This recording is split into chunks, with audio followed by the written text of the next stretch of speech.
varroa, le grand désarroi de la reine des mascareines. Imaginez l'île de la Réunion sans abeilles, où la seule culture maraîchère serait celle du maïs, des carottes et des pommes de terre.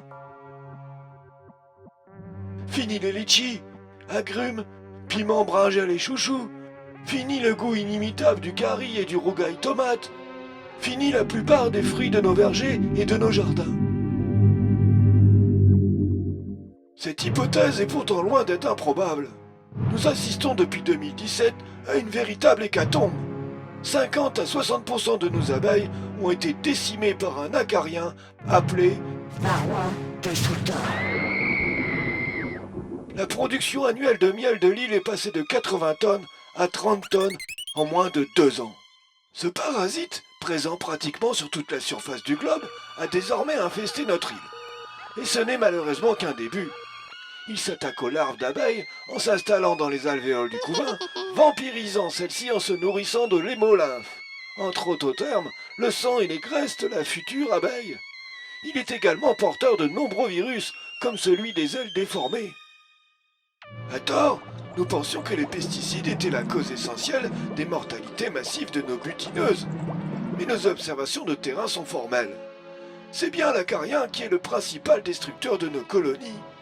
Contrairement aux pesticides pulvérisés à certaines périodes de l'année pour éradiquer les moustiques, le varroa, lui, fait des dégâts dans nos ruchers 24 heures sur 24, 7 jours sur 7, les 12 mois de l'année.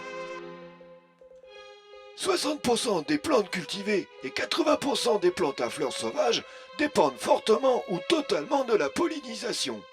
Un tiers de la production mondiale en nourriture en dépendent directement. Les pollinisateurs représentent ainsi 135 milliards d'euros de valeur économique par an. Sans aucune comparaison possible face aux plus grandes entreprises agroalimentaires.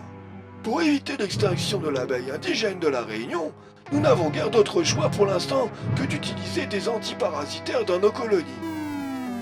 Un maigre espoir existe toutefois, celui de faire de la sélection de colonies résistantes et de l'élevage de reines afin de favoriser les capacités naturelles de l'abeille pour détecter et détruire le parasite par elle-même. Mais une chose est certaine, cette solution est bien plus complexe que ce qu'on en croit. Nous ne disposons pas pour le moment d'assez de moyens financiers et de chercheurs pour affirmer que l'abeille indigène de la Réunion survive éternellement. Au varroa destructor. Amoureux de notre nature et respectueux de notre île, c'est en même temps un souhait profond et un défi très ambitieux que celui de préserver une espèce endémique de la Réunion.